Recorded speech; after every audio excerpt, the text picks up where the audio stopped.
Hello दोस्तों, मैं ओम शर्मा आप सभी का स्वागत करता हूं हमारे YouTube channel the A1 study पर। तो आज की क्लास बड़ी ही इंपॉर्टेंट है क्योंकि भारत का एक दोस्त जापान, उसने भारत के खिलाफ देखा जाए पूरी तरह से जहर उगला है। इसका मतलब क्या है कि जापान हिटिंग इंडिया, कि जापान क्या इंडिया से धीरे धीरे नफरत करने लगा है। ऐसा उसने क्यों किया, सारी अपडेट बताएंगे एक एक करके। तो सबसे पहले ये हमारा टेलीग्राम, ये इसका स्कैन कोड, आप इसको स्कैन करके हमारे टेलीग्राम लिंक से जुड़ सकते हो। यदि यहाँ से स्कैन नहीं होता तो वीडियो के डिस्क्रिप्शन में सभी लिंक दिए होते हैं, चाहे टेलीग्राम हो, व्हाट्सएप हो या इंस्टाग्राम, आप हमसे कनेक्ट हो सकते हो। तो जैसा कि पता है जापान एक ऐसा देश है जिसके रिलेशन इंडिया के साथ स्टार्टिंग से ही काफी अच्छे रहे हैं, लेकिन इस बार जापानी मीडिया द्वारा इंडिया के अगेंस्ट कुछ बोला गया है जो कि काफी ज्यादा निराशाजनक है। आप सबसे पहले ये न्यूज देखिए कि जापान की मीडिया क्या बोलती है कि इंडिया की जो फॉरेन पॉलिसी है वो मिसगाइड कर रही है और उसके इस आधार पर, यानी फॉरेन पॉलिसी उसकी अच्छी नहीं है, इस आधार पर साउथ एशिया में भारत के अच्छे दोस्त नहीं है, भारत का कोई दोस्त नहीं है।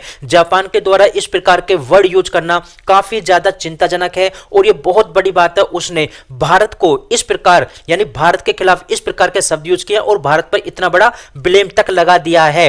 आपने देखा होगा जापानी मीडिया मोस्टली किसको टारगेट करती है, वो चाइना की पॉलिसी को टारगेट करती है, नॉर्थ कोरिया की पॉलिसी को टारगेट करती है, यहां तक कि उसने रिसेंटली जो यूक्रेन और रशिया का वार चल रहा है उसमें रशिया को भी टारगेट किया था। लेकिन इस बार इंडिया को टारगेट करना बहुत बड़ी बात है। इस बात को लेकर इनके द्वारा ट्वीट भी किया गया। आप यहां पर देख सकते हो कि इंडिया की जो फॉरेन पॉलिसी है मिसगाइड कर रही है, इसके कोई भी फ्रेंड नहीं है साउथ एशिया में। यह बात जापानी मीडिया द्वारा और जापान के ट्विटर हैंडल द्वारा यह पोस्ट की जाती है और इस बात को यहां पर देख सकते हो जो स्पुतनिक इंडिया है, जो रशिया की मीडिया है, उसके द्वारा भी कैच किया गया, कवर किया गया कि जापानी मीडिया इंडिया के खिलाफ किस प्रकार के वर्ड का यूज कर रही है। रशिया ने भी इसको ट्वीट करके बताया कि जापानी मीडिया इंडिया के बारे में क्या सोचता है। अब जापानी मीडिया द्वारा ये जो ब्लेम लगाया गया, यदि इसको देखें क्या ये सही है या गलत है, तो आप देख सकते हो ये इंडिया के पड़ोसी देश हैं। अब इसमें इंडिया के रिलेशन देखें किसके साथ अच्छे हैं और किसके साथ नहीं है। ये हमारा प्यारा भारत हो गया। यदि हम श्रीलंका की बात करें तो भारत और श्रीलंका के अब से नहीं काफी वर्षों से अच्छे रिलेशन रहे हैं। हालांकि बीच में जो चाइना ने इंटरफेयर कर दिया था, श्रीलंका के अंदर थोड़ी सी अनबन हुई थी, लेकिन भारत और श्रीलंका के रिलेशन इस समय भी काफी ज्यादा अच्छे हैं। वहीं देखें बांग्लादेश के खिलाफ, तो बांग्लादेश के साथ काफी अच्छे रिलेशन रहे, लेकिन वर्तमान की कंडीशन को देखते हुए बांग्लादेश में भारत के रिलेशन इतने वहां पर मजबूत नहीं है, इतने अच्छे नहीं है। यदि भूटान को देखें तो भूटान के रिलेशन और भारत के रिलेशन काफी ज्यादा अच्छे हैं, क्योंकि भूटान ने यूएनओ के अंदर अभी रिसेंटली भारत का पक्ष रखा था और बोला था कि भारत को स्थायी सदस्य के रूप में मान्यता मिलनी चाहिए। वहीं नेपाल में देखें तो नेपाल के साथ भी इंडिया के काफी ज्यादा अच्छे रिलेशन है। वहीं पाकिस्तान में देखें तो पाकिस्तान को अपवाद में मान सकते हैं कि पाकिस्तान के साथ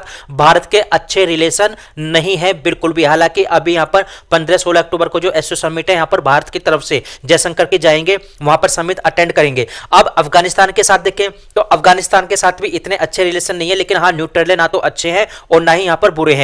दूसरी तरफ देखें म्यांमार के साथ भी भारत के रिलेशन लगभग ठीक है। तो देखा जाए भारत के रिलेशन मोस्ट देशों के साथ ठीक है, लेकिन पाकिस्तान और बांग्लादेश के साथ इस समय बिल्कुल भी ठीक नहीं है। अब यदि चाइना की बात करें तो अभी आपने देखा होगा जयशंकर जी द्वारा बयान दिया गया था कि चाइना के साथ हमारी लगभग 75% जो प्रॉब्लम थी वो सोल्व हो चुकी है। इसका मतलब भारत और चाइना के रिलेशन धीरे धीरे मजबूत होने की कगार पर हैं।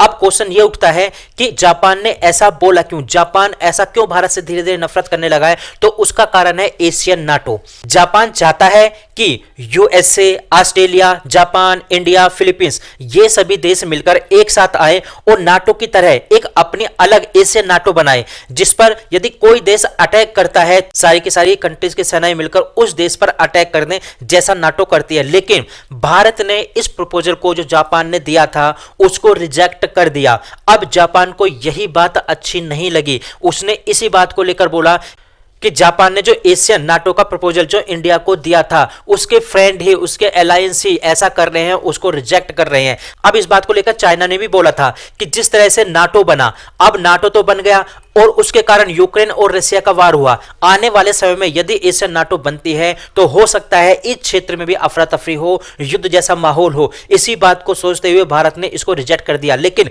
इस समय डर है, किस चीज से? चाइना से डर है, नॉर्थ कोरिया से डर है, क्योंकि पूरी तरह से किस पर डिपेंड है? यूएसए के ऊपर डिपेंड है। और यूएसए के ऊपर डिपेंड होने के कारण ही जापान खुद चाहता है कि एक ऐसा अलायंस बने, एक ऐसा संगठन बने जो आसपास के देशों के साथ साथ उसकी देश की भी रक्षा कर सके।